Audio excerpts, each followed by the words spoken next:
Hey guys, we're back for another week of the Cyber Unfiltered podcast, and this week it is yet another myth.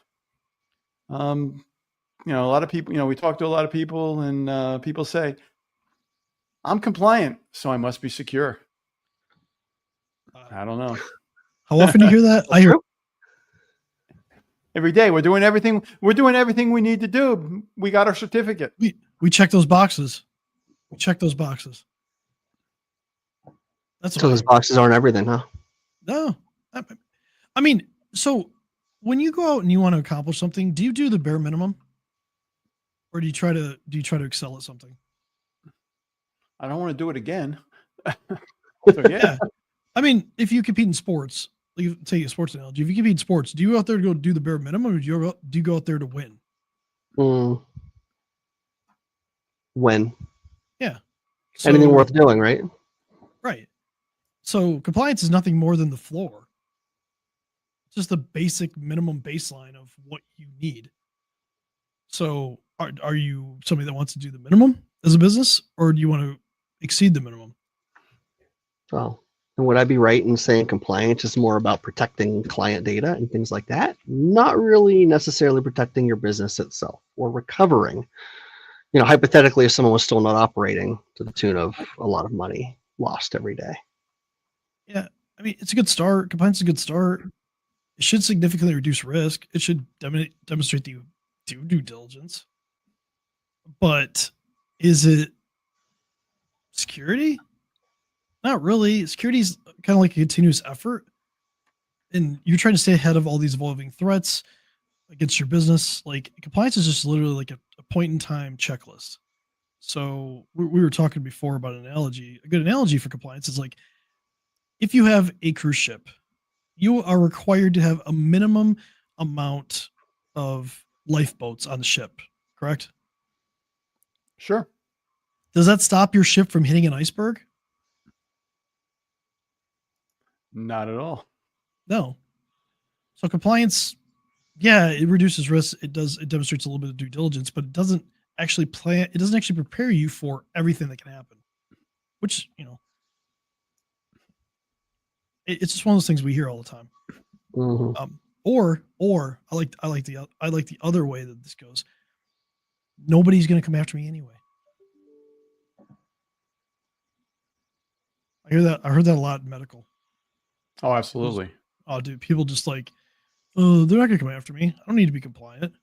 So it kind of goes both ways. It's like some people are like, oh, compliancy, cool, I'm secure. Well, no, not really. You've done the minimum. That's cool. But like, you should want to excel. And then you have the other people that are like, well, I just don't want to do any of it. Exactly. There's like, we're done. We don't care. We just it's like polar opposites here. I got my Windows. I got my Windows 7 local medical system. It's working, and you just upgraded it from XP.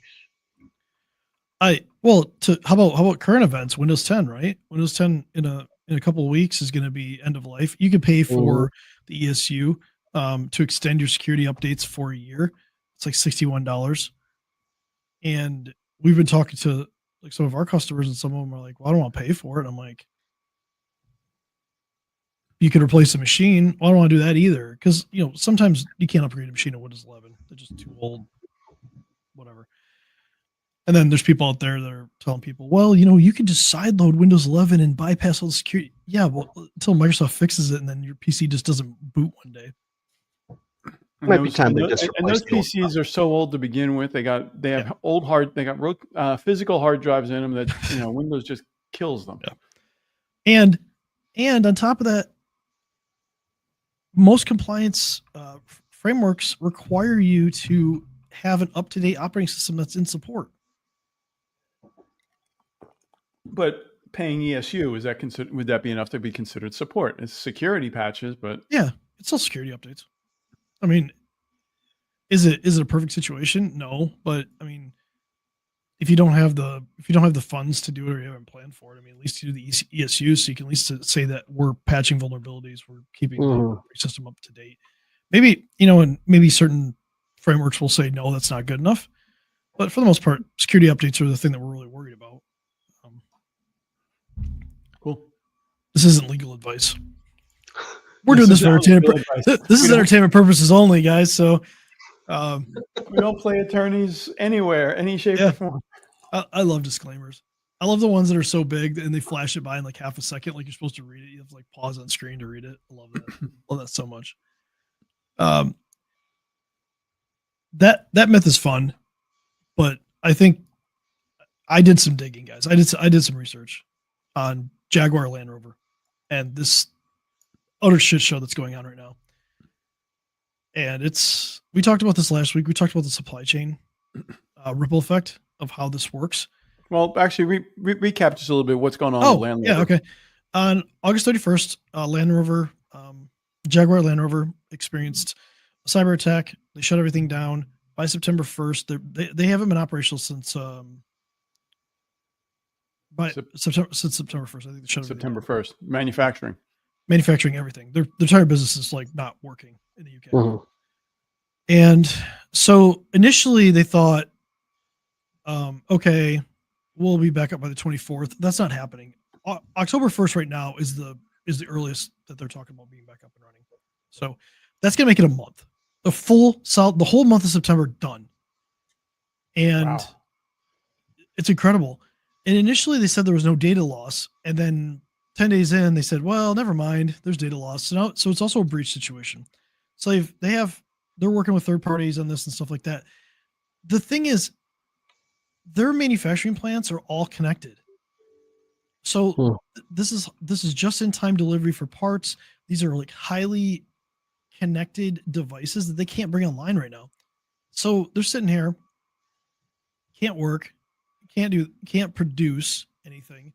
And if you pull like their data on how much they're losing per day, it's awesome. Not awesome in a good way. So wait a minute. So they've been shut down for a month. So that's 8% of their manufacturing capacity for the year is gone. Yeah. Well, it will be because we're a little early on the month. We're a couple days away. If October 1st is the day they start back up. Right now, it gets better too. But let's talk about the key facts right now.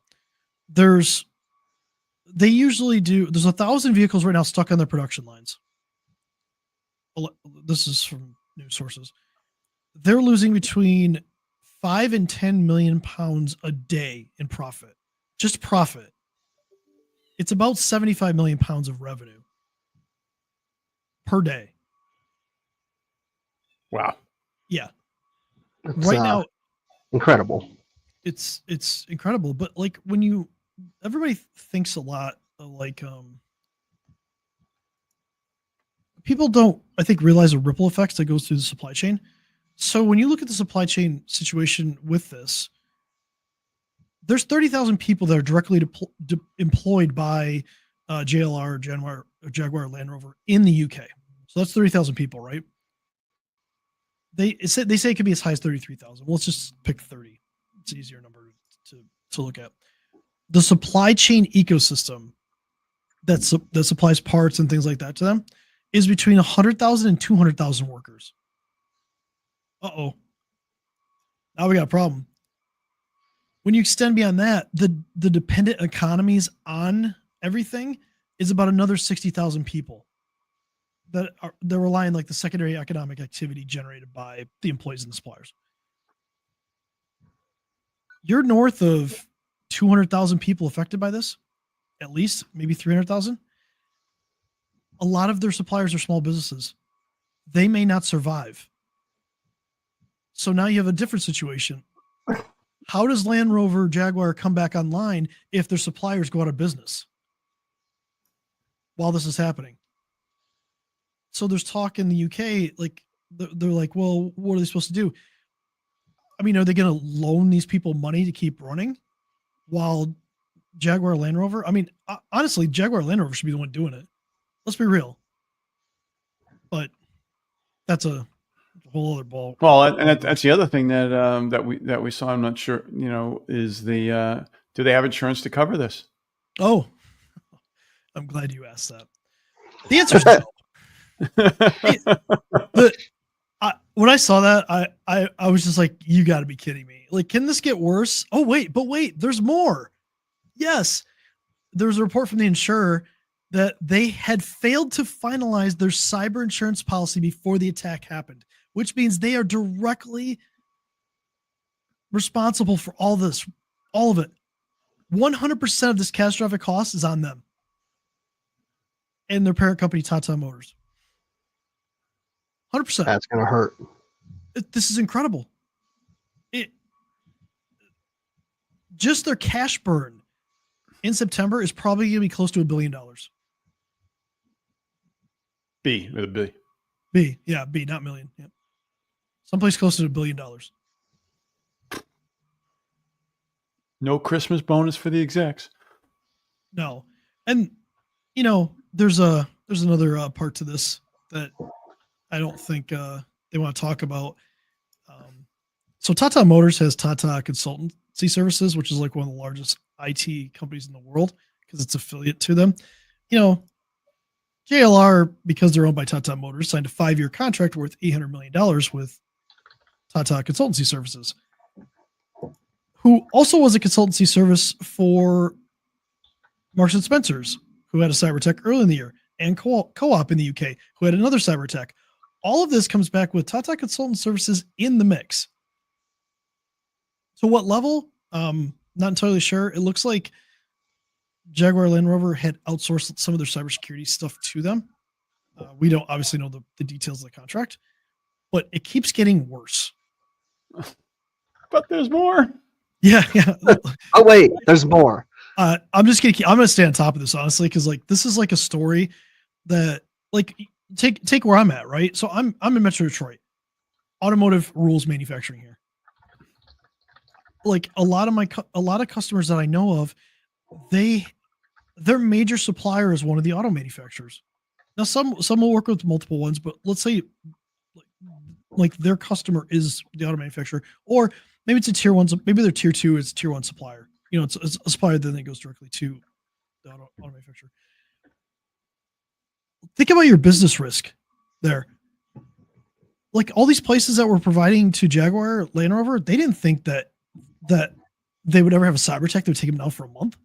So their supply, like if your customer base is only 1 or 2 customers, think about the risk if that one of those 2 customers has a cyber attack like this. Can you survive? What's your contingency plan? Do you have enough money stored away that you don't have to furlough all your employees? Like I met a place that did 98% of their business went to GM. And I'd asked them like what the risk was. And they're like, oh, we've been fine for 25 years. Until you're not. Again, even if it's not a cyber attack, what if GM just said, I don't want to do business with you anymore? You don't have a business. It's gone. Right. And unfortunately, these poor people these poor suppliers that are a lot of small businesses that are dealing with Jaguar Land Rover, they're experiencing that right now. This is horrific for those people. But it just shows that a cyber attack downhill. Yeah, cyber attack on one company, look what the impact it can have. This is just in the UK. So hey, I don't know what to tell people anymore. I had conversations with people last week. I was doing a show, and some people were like, "Oh, I talked to you last year. That's cool. Do you think things don't change in the last year? Has your business not changed in the last year? We should probably have a follow-up conversation." But a lot of the conversations people just, I don't know if it's just not top of mind or people have become numb to it, but this is a wake-up call for a lot of people. Even if you're not from the UK, this is a wake-up call. Mm-hmm. If you own a business, here's your wake-up call. Think of your top 5 customers. If you're concentrated on one of them and they have a cyber attack and they're down, can your business? And most people still won't do anything until it hits home. That's another story. Most people are still going to not do anything because it still didn't affect me. Yeah, but business concentration is dangerous. It is. It's in our industry. It's dangerous. Sometimes we talk to people and we care more about what's going.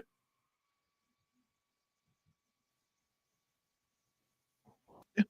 So anyway, I'll stay on top of this. That's 15 minutes, guys. I think we got our 15 minutes of fame here. I'll stay on top of this. I'll probably. I'll have more information over the next couple of weeks, probably, knowing how this is going. So.